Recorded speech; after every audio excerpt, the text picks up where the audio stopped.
ഇവനെ തട്ടി ചട്ടിയിലാക്കണം. അപ്പോൾ കൊഞ്ചൂട്ടന്മാരെയൊക്കെ പൊളിച്ച് കഴുകി നീറ്റാക്കി എടുത്തിട്ടുണ്ട്. നമുക്ക് ഇവന്മാരെ മസാല തേച്ച് ഈർക്കിലേക്ക് കയറ്റി വറക്കാം, ചെടുക്കാം. ഓക്കെ, അപ്പോൾ കുറച്ച് മുളക് പൊടി ഇട്ടാൽ കളർ കണ്ടിട്ട് വിചാരിക്കേണ്ട, എരിയേ ഇല്ല, കളർ മാത്രം കേട്ടോ. കാശ്മീരി മുളക് പൊടി, മഞ്ഞൾപ്പൊടി, കുറച്ച് പെരുംജീരകപ്പൊടി ഇട്ട് കൊടുക്കാം.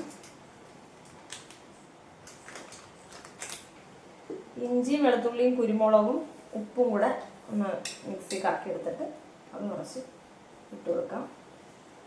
ഒരിത്തിരി വെളിച്ചെണ്ണയും ഒഴിക്കുന്നുണ്ട്.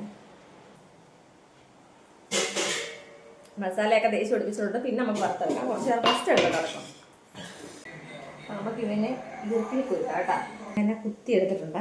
അപ്പം ഇങ്ങനെ എല്ലാവരും നമുക്ക് കുത്തിയെടുക്കാം. നിറമൊക്കെ പോകുന്നുണ്ട് സാരം. അപ്പം നമുക്ക് ഇവന്മാരെ എണ്ണയ്ക്കകത്തോട്ട് ഇട്ട് കൊടുക്കാം കേട്ടോ.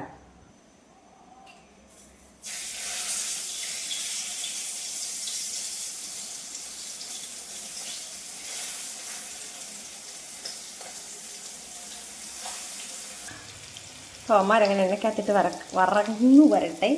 ബാക്കിയുടെ കുറച്ച് ഇരിപ്പുണ്ട് കേട്ടോ, അത് നമുക്ക് വൈകിട്ട് ആക്കാം. ഇത് ഇത്രയും മതി കേട്ടോ. ഒരാൾക്ക് 2 എണ്ണം വെച്ചാണ് ഞാൻ ഇന്ന് ഇരുന്നത്. പാറു തിന്നൊന്നും അറിയത്തില്ല. ഇങ്ങനെ കൊഞ്ച് ഇങ്ങനെ വറന്ന് വന്നിട്ടുണ്ട്.